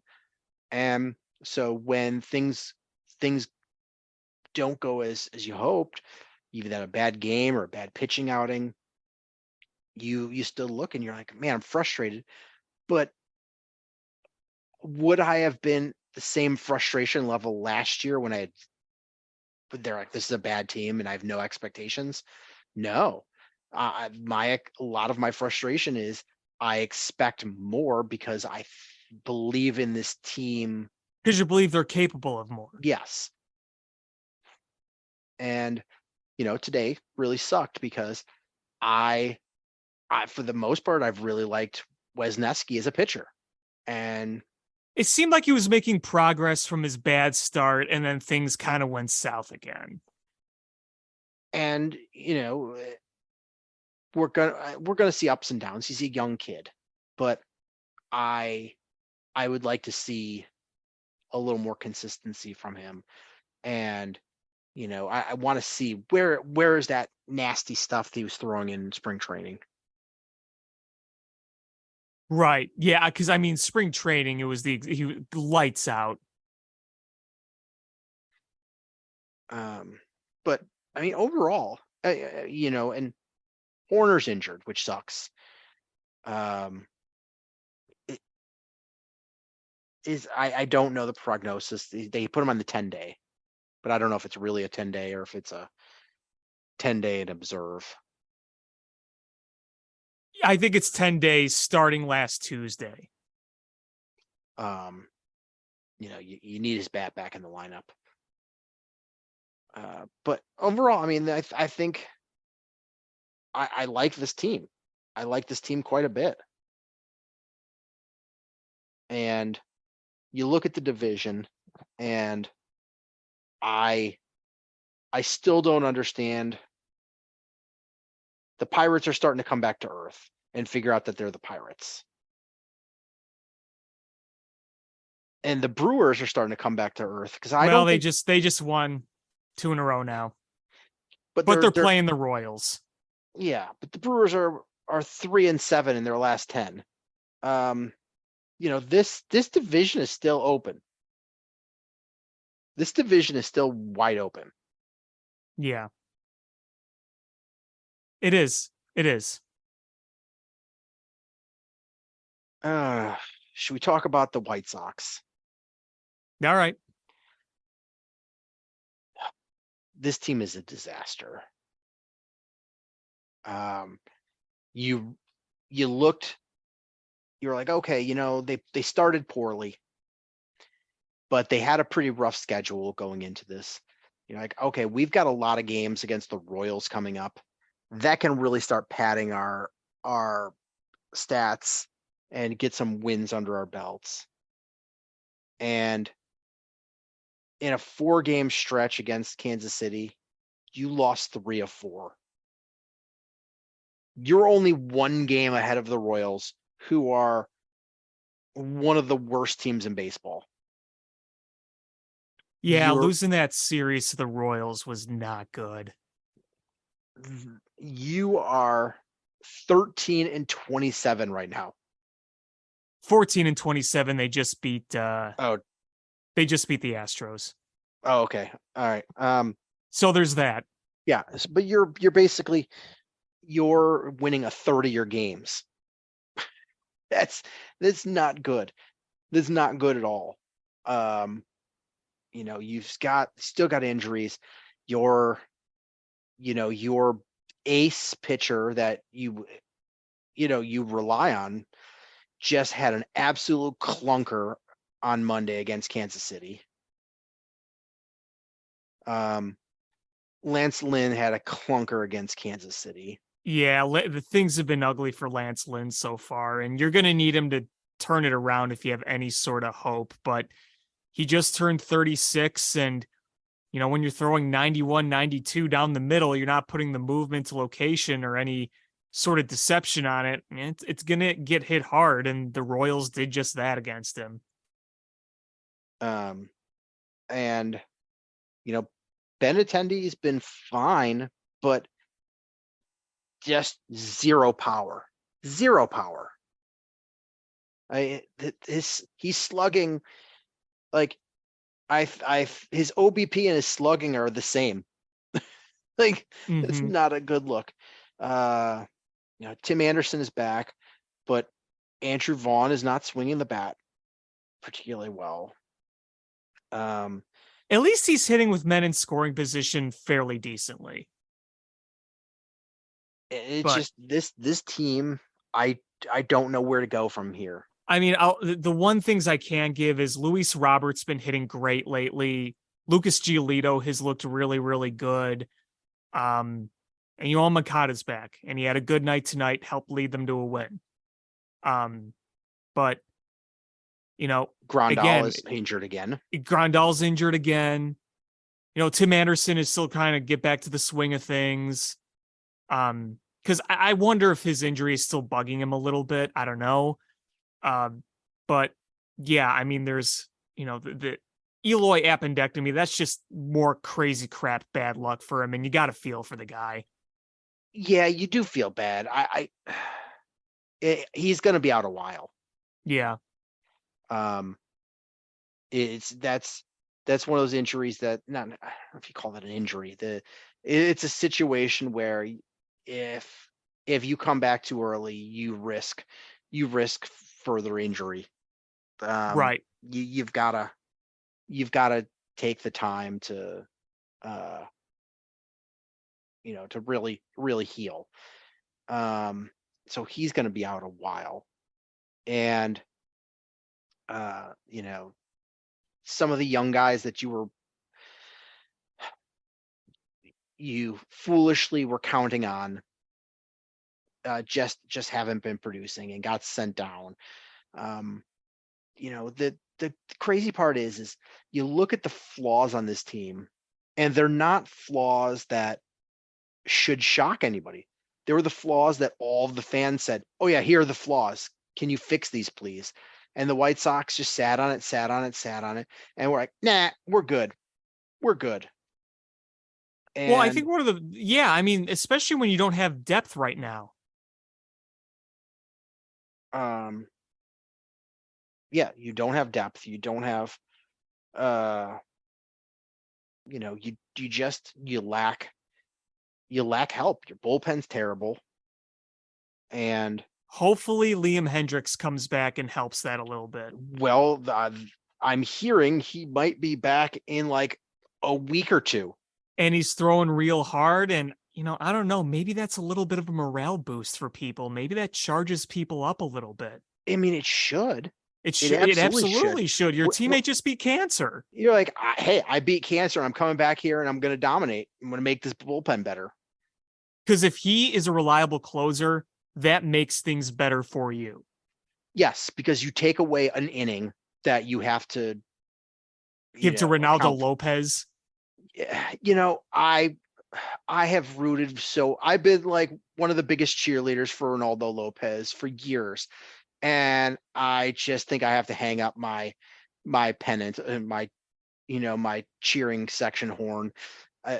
He's not the guy. And he was good last year, and I thought he was going to be really good out of the pen this year, but it's been disastrous so far this year. There's been glimmers of hope, but overall, you're just like, what the hell? And there's this team is bad, and it's weird to see Kenny Williams act like I'm really frustrated. I'm pissed off. Like, well, look in a mirror. Do you not have a mirror in your office? You are the guy. You helped create this. Like, imagine how frustrated we are. We have no control over this situation. You have control. Yeah. It's Rick Hahn, Kenny Williams, and ownership. That they're the ones that they have no room to be frustrated, because they're reaping what they sowed. Like, this is the team you put together. We all saw the flaws. We all been for the last several years telling you where you should improve, and they're just not willing to do it. Not willing to do it. It feels like they're continuing to let them get hope because they play in one of the most embarrassing divisions in sports. Like, you know what's crazy? The White Sox are 14-27, just beat the Astros, so now they have 14 wins. Their winning percentage is .341. You would think a team with a record like that would be 12, 13 games back, right? Mm-hmm. 8.5. I mean, I'm not saying they're right there, but that's not miles back for a team with that record. I just think that's crazy, right? I mean, this division is not very good. It's more than not very good. It's a train wreck. The Twins are the only team above 500, and we're in mid-May now. And they're barely above 500. They're like 4 games above 500. Cleveland is under 500. The Tigers are under 500. The White Sox are under 500. And the Royals are under 500. The Royals have a .300 winning percentage. They have 12 wins and they're 10 back. The Athletics only have a few less wins than them. They're 16 back. What does that tell you about that? The Red Sox are 22-18, a .550 winning percentage. They're last place in the AL East and 7.5 back of the Rays. They are 1 game closer to first place than the White Sox with an above 500 record. But see, this is where you look at the situation. What if the White Sox do get hot? Then they're going to look like they're right there again. So then what do? Do you stand pat again? I don't know how much you can buy. Right? I mean, these are all questions you have to ask, right? Right. Because they could go on a run and make it closer. I know people will roll their eyes at that, but if you get Liam Hendricks back and Tim Anderson starts hitting again, and if Yoel Moncada can actually stay on the field and hit like he has been, you can win more games. But if you were in any other division, you would already be buried. But in this division, they're not. And that's going to be something that Rick Hahn is going to say, well, look, we're still within striking distance. So how are they going to approach this? These are just the questions I'm trying to ask here. It's at this point, do you see any remedy, not short-term, long-term, any remedy working that doesn't involve transfer of ownership? At the very least, I would have to say major major changes within the organization, or the very, the small chance that they actually do turn this around this year. It's going to be one of those two. Because Sean, I'm gonna pound this like a drum. This division is the only reason that there is even a crack of the window still open this year. Right? absolutely. If they were in the AL East, Oh my God. If they'd be they were in done. the AL East, the team in last place in the AL East would be tied for first in their division. Exactly. They would be 16 and a half games out of first. That would be over. It would be over. Done. That would be 100% over. This AL West, they're at the bottom, other than the Oakland, they would Right. be well at the bottom and no hope Right. of getting to the top. NL East, they'd be at the bottom, no hope of getting to the top. NL Central, they'd be at the bottom with minimal hope to get to the top. And the NL West, they'd be at the bottom with no hope of getting to the top. Like, you're right. This division is the only thing keeping them any hope alive. And what if the Twins go on a big winning streak and start putting this division away? Then what do you say? Because you have no hope of a wild card. Right. You have the Sox have to come back and win the division if they want the postseason. Yeah, you have to win this division. Have to. There's no chance of you winning a wild card at this point, or not at this pace. Right. You have to win this awful division. Yeah. And it may not look likely right now, but it's not impossible. Again, I'm not saying it's going to happen. I'm not saying that, but yeah, but as of right now, you are 9 games out of the wild card, and you would have to leapfrog 1, 2, 3, 4, 5, 6, 7 teams. That's tough to do. That's really tough to do. Well, Sean, the other thing about the AL Central is, take away the Twins for a second. Cleveland has really fallen back down to earth from last year.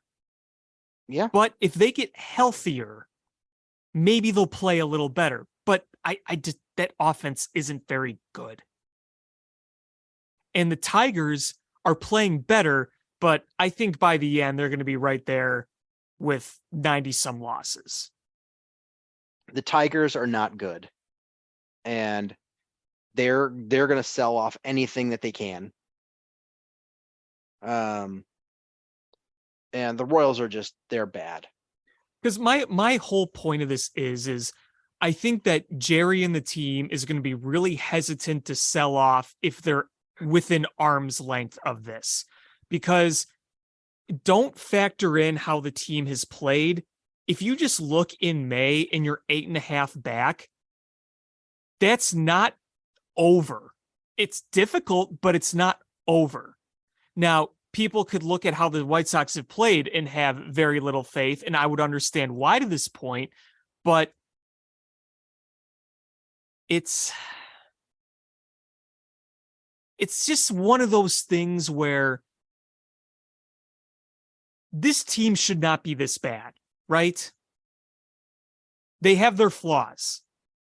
They Right. have their problems, but they shouldn't be this bad.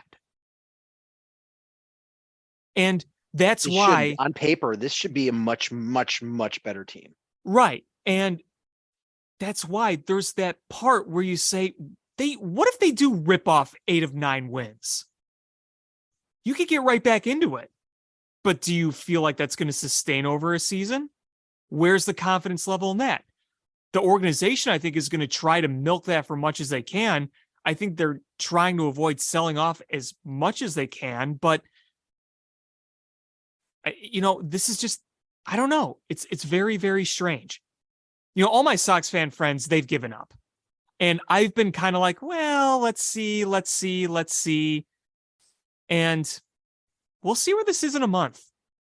If they're within 5 games in a month, the White Sox are going to try to, I think, in my opinion, not sell off, right? Like five games is within reach, especially in the shit division. But I don't know where this is going to go from here. I don't know. Can you build off this win tonight against the Astros?